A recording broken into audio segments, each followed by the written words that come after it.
여러분 안녕하십니까? 한국교회법연구소 소지열 목사입니다. 에, 오늘부터는 교회 표준회의법에 대해서 강의를 해보려고 합니다. 오늘 첫 번째 시간으로 교회 표준회의법 서론 시간으로 교회 회의법과 관련한 여러 가지 이야기들을 한번 해보도록 하겠습니다.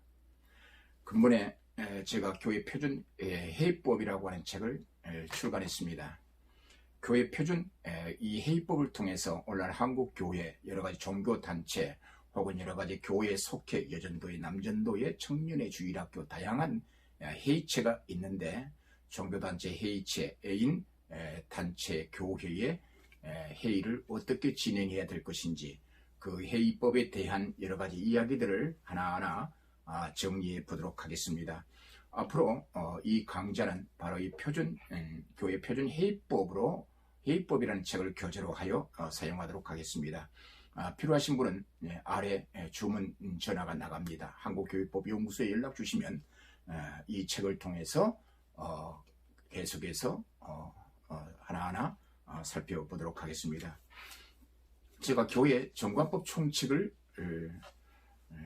출판한 이후에 많은 교회에 호응을 얻게 되어 있습니다.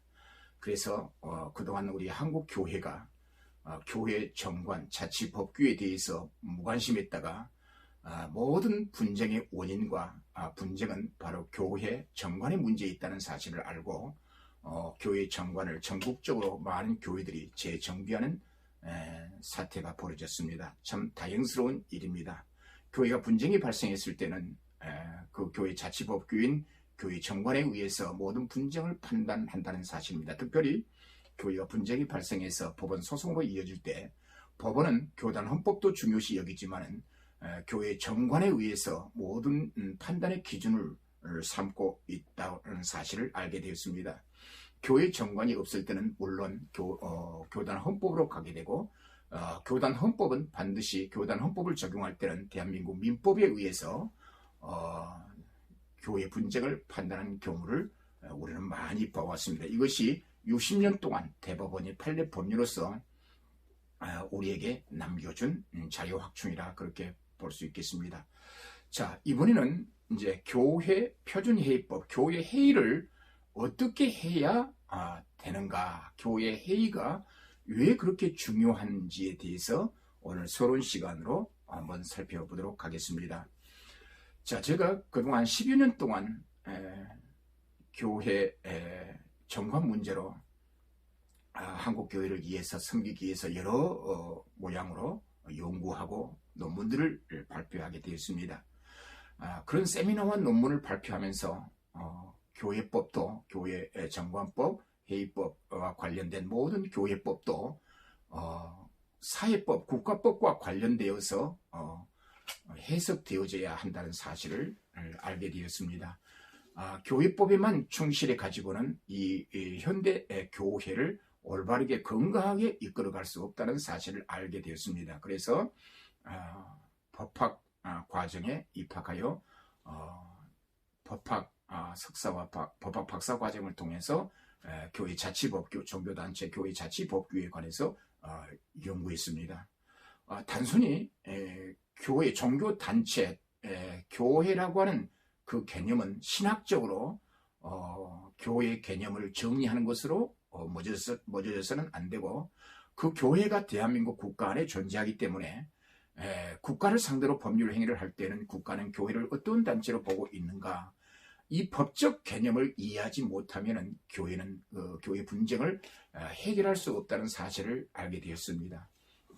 그래서 일반 법대 진학에서 법학 석사와 법학 박사 과정을 통해서 법인론, 소위 민법에서 언급되고 있는, 규정하고 있는 법인론, 종교단체인 교회가 비법인 사단으로서 법인에 준한 단체로서 모든 법률 행위가 이루어지게 되는데 교회법과 국가법과 관계 속에서 교회를 어떤 단체로 이해하면서 운영해 갈 것인지에 대해서 오랫동안 연구를 했고 많은 세미나를 통해서 교회에 적용하게 되었습니다. 자, 이번에는 이제 교회 표준회의법으로 가지고 독자들을 만나게 되었는데 이제 이 교회의 회의법은 왜 이렇게 중요하는지 오늘 그 중요성만을 서론에서 이야기하고 제2강부터 목차 설명에서부터 쭉 이 책을 읽어가면서 한번 살펴보도록 하겠습니다. 왜 회의법이 중요하냐면 우리 한국 개신교가 종교 내부적으로 많은 분쟁이 발생되잖아요. 그 모든 분쟁의 원인은 결국 회의가 적법하게 이루어지지 못함으로써 발생된 분쟁이었음을 법원 소송에서 알 수 있게 되었습니다. 보편적으로 매년 전국의 법원에서 기독교 교회와 관련된 소송이 한 4만에서 5만 건 정도가 이루어진다고 합니다. 여기에서 한 10분의 1 정도 3천, 4천 건이 대법원까지 가게 된다는 비공식 통계가 있습니다. 자, 이러한 분쟁 사례들을 보면 오늘날 현대 교회가 분쟁으로 말미암아 얼마나 고통을 겪고 있는가를 이제 알게 되는데, 모든 분쟁, 교회 분쟁, 소위 말해서 교회의 분쟁으로 말미암아 법원 소송으로 이어질 때 법원에서 제기된 그 재판 사례를 보면 한결같이 90% 이상이 교회 회의법과 관련되어 있습니다. 회의와 관련되어 있습니다. 교회가 중요한 결정을 회의를 통해서 했는데 그 결정 자체가 효력이 부인될 정도로 그 절차에 하자가 있다는 문제 제기로부터 소송이 이어진 경우를 많이 보았습니다. 분쟁의 사례들을 보게 되면은 교회 재산 처분, 그 다음에 각종 직원 임직, 피택, 그 다음에 재산 문제, 재정 문제, 교단 탈퇴 문제, 정관 변경 문제, 교회 지도자의 그 자격에 대한 문제, 여러 가지 이런 문제들이 복합적으로 교회 분쟁으로 이어져서 소송으로 이어지게 되는 것을 보게 되는데, 한결같이 교회 분쟁은 개교회 결의 절차 과정에 나타난 불법성, 하자 문제, 이런 것들로 인해서 교회가 분쟁이 발생되는 것을 보게 됩니다. 따라서 가장 회의에 있어서, 회의법에 있어서 가장 중요한 것은 어떤 집합체, 단체로서 집합체가 어떤 중요한 안건을 가지고 회의를 하려고 할 때에, 회의를 진행할 때, 회의를 통해서 그 중요한 안건을 교인들의 총회로 모여서 교인들의 의견을 집약시켜서 어떤 안건을 결의하지 않습니까? 어떤 중요한 안건을 교회에서 결의할 때 그 회의를 개회하기까지 그 회의를 소집하는 그 절차가 적법했는가? 그것이 중요한 쟁점으로 제기되고 있습니다. 많은 지도자들은, 리더자들은 혹은 목회자들과 장로님들은 회의 진행에 대해서만큼은 자신 있다라고 생각합니다. 왜냐하면 오랜 세월 동안 목회를 하면서 많은 그 종교단체 각종 회의들에 참여하면서 어깨너머로 배운, 현장에서 실습을 통해서 배운 그런 회의에 대한 문제는 자신 있어 합니다.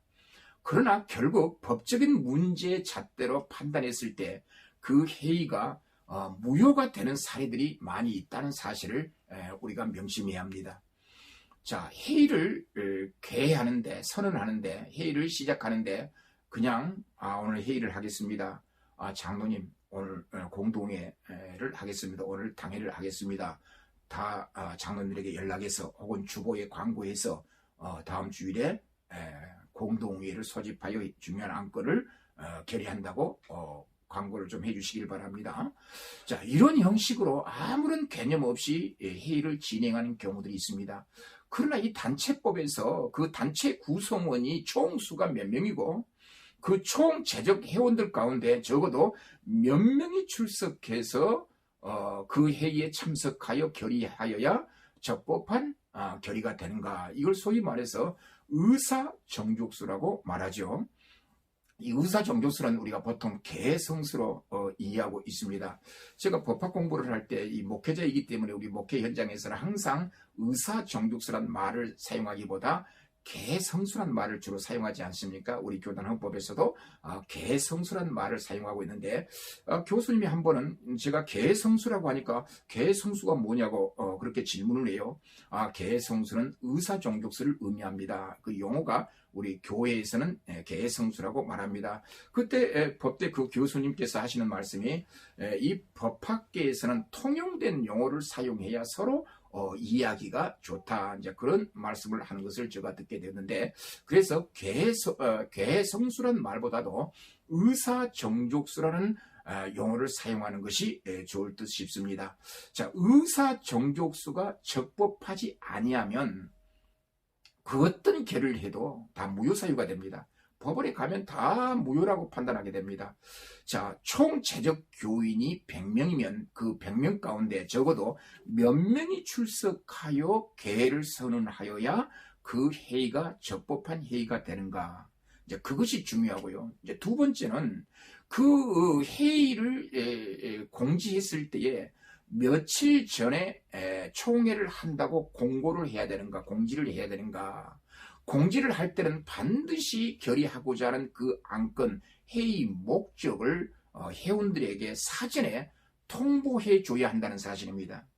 그러니까 공지도 적법한 절차에 의해서 한 주간 전에 공지하지 않았고, 그 다음에 두 번째로 회의 목적을 명시하지 않고 회의를 개하는 그 모든 행위들을 법원에 가면 거의 무효사유로 판단해 버립니다. 그래서 오늘날 많은 교회들이 중요한 안건을 결의합니다. 후임 목사 청비 문제, 재정 결산 문제, 예산 편성 문제, 재산 처분, 재산 취득, 정관 변경, 교단 탈퇴 등의 중요한 결의들을 하게 되는데, 그러한 결의들을 하려고 할 때, 중요한 결의들을 하려고 할 때 소집 절차가 적법하지 못하면, 아무리 다수가 공동의회에서 결의하였다 할지라도, 총에서 결의하였다 할지라도 그것은 무효사유에 해당된다는 거, 효력을 인정하지 않는다는 거. 그래서 나중에 반대 측에서 법원에 결의 무효소송을 제기하면 판사는 재판 과정 속에서 그 회의를 적법하게 개하여 소집하여 중요한 그 안건을 결의했는지를 묻습니다. 그래서 적법하게 회의를 개하여 결의했다는 사실을 주장하는 쪽에서 이제 입증해야 되는데, 교회가 법원의 판단 기준에서 벗어난 불법으로 공동의 총회를 결의하여 중요한 안건을 결의했다고 한다면, 그건 두말할 것 없이 법원에서 무효라고 판단해 버린다는 사실입니다. 그래서 이 회의법이 이처럼 중요합니다. 이 회의법을 쉽게 생각하면 절대로 안 됩니다. 결의해놓고 나중에 그 무효사유가 된다는 거, 결의를 인정받지 못한다는 것 같이 불행한 것은 어디 있겠습니까? 자, 소집 절차가 적법해야 되고요. 소집 통지를 할 때 주거를 통해서 해야 되는가, 전화번호를 통해서 해야 되는가, 문자를 통해서 해야 되는가, 구두 광고로 소집을 공고하면 되는가 등 여러 가지 복잡한 문제가 있습니다. 이런 문제들을 대법원에서 이미 다 판단해 놓고 있습니다. 그래서 우리가 어떤 방식으로 소집 공고를 하여야 적법한 소집이 되는지에 대해서 앞으로 구체적인 사례를 통해 이 책에 있는 내용들을 가지고 한번 살펴보겠습니다. 다음으로 이 회의법이 중요한 그 이유 중에 하나가, 자, 회의를 진행할 때 소집 절차가 적법해야 되고요. 이제 두 번째는 그 어떤 안건이 적법하게 상정되어서 토론이라고 하는 절차를 통해서 어떤 안건을 결의할 때 그 결의 방법이 적법해야 합니다. 중요한 안건을 결의할 때 어떤 방식으로 결의했는가, 그 결의 방법, 그 방법에 대한 많은 문제가 법원의 소송으로 진행되어서 이미 60년 동안 대법원은 회의에 있어서 결의 방법에 대한 모든 문제를 다 판결로서 이미 다 확정해 놓고 있습니다. 그래서 바로 이 교회 표준 회의법 속에 이런 문제들까지를 다 포함해서 이번에 집필하게 되는데, 이런 내용들을 앞으로 하나하나 살펴보면서 강의를 해보려고 합니다. 자, 회의법이 중요한 내용 중에 세 번째로는 소집 절차가 적법해야 되고 결의 방법이 적법해야 되고, 자, 세 번째는 적법하게 결의를 했다는 사실을 뭘로 입증할 것인가? 자, 중요한 안건을 결의했습니다. 많은 사람들이 입가에 오르내는 내용이 이렇게 결의했다 하더라. 아니다. 그때 그 결의하지 않았다. 결의했다. 그런 논란이 있을 수 있겠죠. 결의했다는 사실을 뭘로 입증하게 되는가? 이제 소위 말해서 입증력이라는 문제가 제기될 수가 있죠. 그래서 대법원은 회의 결과에 대해서 과거 회의 결과를 입증할 수 있는 입증력은 바로 회의록밖에 없다. 회의록을 분실하였다라고 하는 특별한 이유가 없는 한, 분실했다라고 하면 할 수 없습니다. 분실했다라고 하는 특별한 이유가 없는 한 회의록으로만 회의 결과를 입증할 수 있다. 따라서 지난 과거에 우리 공동회의에서 당에서 이러이러한 중요한 안건을 결의했는데 그와 같은 결의를 했다는 사실을 회의록으로 입증합니다. 그래서 그 회의록은 중요한 법적 요건이 됩니다. 그래서 회의록은 법적 요건에 맞게 기록되어져야 한다는 사실입니다. 많은 이제 그 사례별로 분쟁이 발생된 교회 법원의 소송으로 진행된 경우들을 많이 보았는데 그 재판 과정 속에서 회의록을 통해서 우리 교회 공동회에서 당에서 이렇게 결의했다라고 입증하는 그런 과정들을 이제 살펴봅니다만은 정작 그 입증력으로서 입증하는 근거로서 회의록을 제시하게 되는데 그 회의록을 보면 애매모호하게 기록되어 있습니다. 법적 요건을 갖추지 않는 상태에서 기록됐기 때문에 아무런 도움이 될 수가 없습니다. 예를 들어서 금년 10억 원의 재정 집행 결산을 교인들이 승인해 줬다는 사실을 회의록에 기록이 없어요. 재정 결산을 위한 공동회의로 모여 공동회의를 개최했다는 사실은 있는데 그 재정 결산을 교인들이 어떻게 승인했는지 얼마 금액을 승인해 주는지에 대한 기록이 없습니다. 또한 정관을 변경했다라고 하는 기록은 있는데 뭘 변경했는지에 대한 기록이 전혀 없어요. 자, 정관 변경을 결의할 때는 그 정족수 문제가 중요하잖아요.